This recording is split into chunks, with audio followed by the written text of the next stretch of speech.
Mark Lamia, studio head, Treyarch.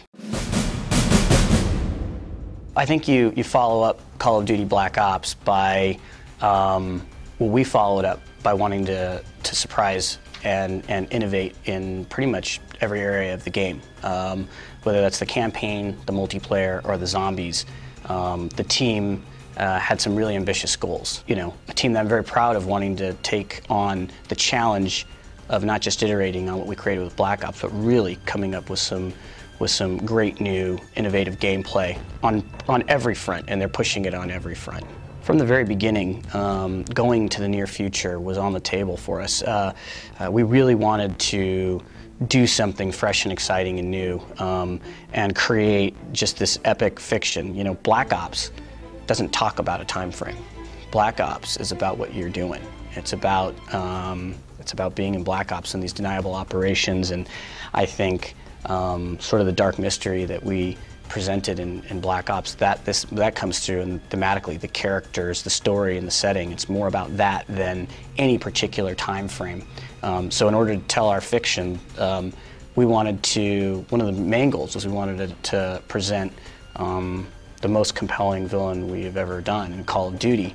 And to do that, we wanted to be able to tell a story that required us to have part of it take place in that first Cold War era in the 80s, not, you know, about 20 years after the end of Call of Duty Black Ops 1, where that villain, we learn about that villain's motivations. And it isn't until we get to this later point in time, about a decade out or so from now, it's actually 13 years in 2025, when technology is advanced. It's advanced at such a rapid pace and has been incorporated into our technologies and our military infrastructure to the point where our villain is able to turn our greatest strength into our greatest weakness.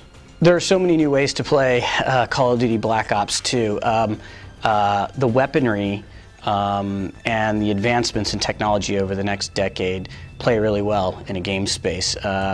The advancements in drones and robotics allows for all kinds of new AI that can be created, but also new equipment that we can take over, new vehicles that we can take over, right? You can, now you can fly quad rotors in our game.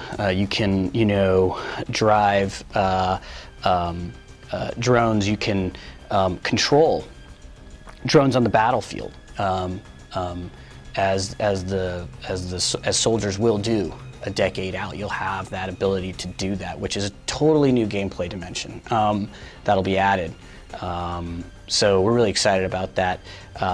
Also, advancements in technology will allow us to add new technology to the weapons that are going to be coming out. So whether it's totally innovative optics that people haven't ever experienced or played, or weapons that are on the drawing boards today but not yet having been manufactured, or just technologies that are on the drawing boards today, to be able to see, to be able to realize that and authentically portray that in the future and allow players to experience that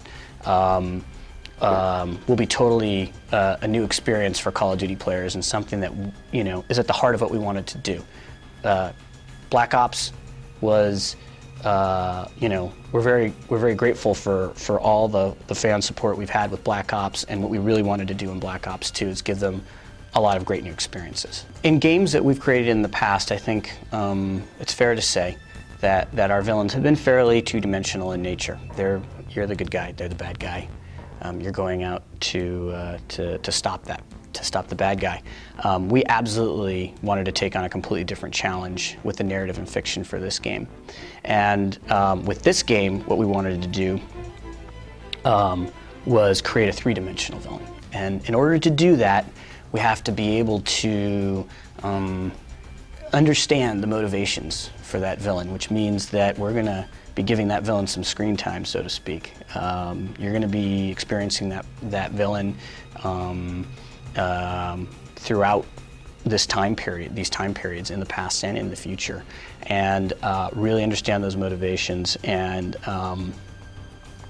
it's not going to be just a two-dimensional situation. You're going to, in fact, the villain is at the heart of a lot of the conflict in the world. And he is masterminding and pulling the strings on the Second Cold War and bringing it to a boiling point. And just unraveling that in sort of Black Ops fashion is going to be really exciting for the players.